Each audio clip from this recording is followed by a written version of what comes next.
We begin with the latest on the war in the Middle East, where Iran continues to dig in and fight on in the face of calls from U.S. President Donald Trump to strike a peace deal, as Trump's Secretary of War again warned all military options remain on the table. Tehran turned once more to oil as a weapon of war, and it launched an airstrike on a tanker loaded with 2 million barrels of oil that was anchored off the port of Dubai in the Persian Gulf. Officials in Dubai say the vessel was set on fire, but the flames were later extinguished. They also say none of the crew members were hurt, and the attack did not cause any spillage. In Iran, U.S. airstrikes hit a city that's home to one of Iran's main nuclear sites. Analysts believe much of the country's highly enriched uranium is stored there. The nuclear facility is near one of the locations targeted by the U.S. and Israel using bunker buster bombs in last year's 12-day war.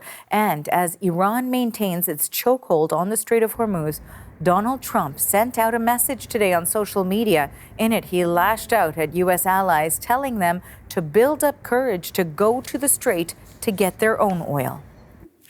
And today's strike on an oil tanker is proof that Iran still has the ability to achieve major destruction. The CBC's Megan Williams is in Dubai, close to where the ship was struck, and she has more on today's attack and its potential repercussions. Well, you know, as you say, the tanker was hit not too far from here in the main Dubai port. It was a fully loaded crude oil tanker hit by a drone just after midnight. Now, Kuwait Petroleum says that it was a direct Iranian attack. We haven't heard confirmation from Iran. The ship, the Al Salmi, was bound for China, and it was carrying oil from Saudi Arabia and from Kuwait. A fire broke out. The 24 crew members made it to safety. They were able to put out the fire, and fortunately, there has not been any leakage. Iran, as you say, is making it very clear who controls the Gulf and the area, who gets through the Gulf of Hormuz, or the Strait of Hormuz. It also struck, or it's claiming it struck, an Israeli container ship in the Gulf today as well.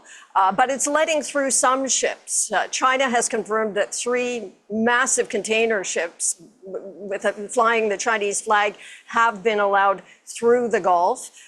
So again, this is Iran messaging that the Strait is open, but just to very select customers. Clearly, nobody who has anything to do with the United States, Israel, and that includes the Gulf countries. And as for Washington, we just heard that clip from Peter Hegseth.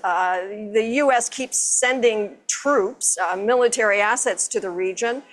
Trump has threatened to obliterate Iranian oil and gas fields, even desalination plants, which are civilian targets. But at the same time, he has said also that he's willing to end the war, even if the straits stay closed. Now, Megan, Dubai itself was being targeted again this morning. What can you tell us about attacks where you are and across the Gulf? Yeah, it's been an unnerving day today. I mean, the first alarm went out just after midnight this morning, where the government said, you know, to keep safe, and that it was interceptions were in progress. Then the first thing this morning, fighter jets overhead. Then a series of massive booms that felt like they were getting closer and closer to the city center where I am now. Later, the government said that those were interceptions of drones, missiles. 4 people were injured in the south of the city from falling debris. The scale of what the UAE has absorbed since the beginning of the war is pretty extraordinary. It's been targeted with 2,000 drones and more than 400 ballistic missiles, the vast majority of it the country has taken out. Now, Saudi Arabia, as well as other Gulf countries, has reported that they're being targeted. 2 people were injured there today. Kuwait also reporting interceptions. Qatar's foreign ministry spokesperson, Majed Al-Ansari, called for all parties to get to the negotiating table. Here he is. Energy facilities are almost, daily being attacked one way or the other. This is a very dangerous precedent, because not only through this escalation and this war will we see this, it becomes a red line crossed and a threshold crossed for future for future escalations in the region and beyond internationally. And therefore, we are calling on all parties to refrain from attacks on civilian infrastructure.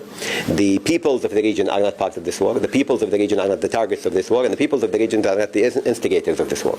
And they need to be protected by protecting civilian infrastructure. Now, that's Qatar pushing for diplomacy, and you know, the Gulf countries did not want this war, but more and more there's a sense that they would like the U.S. and Israel to finish it. And by finish it, they mean open the Strait of Hormuz and allow the oil and the gas that they so depend on in this region to start circulating throughout the world. The CBC's Megan Williams in Dubai. Thank you.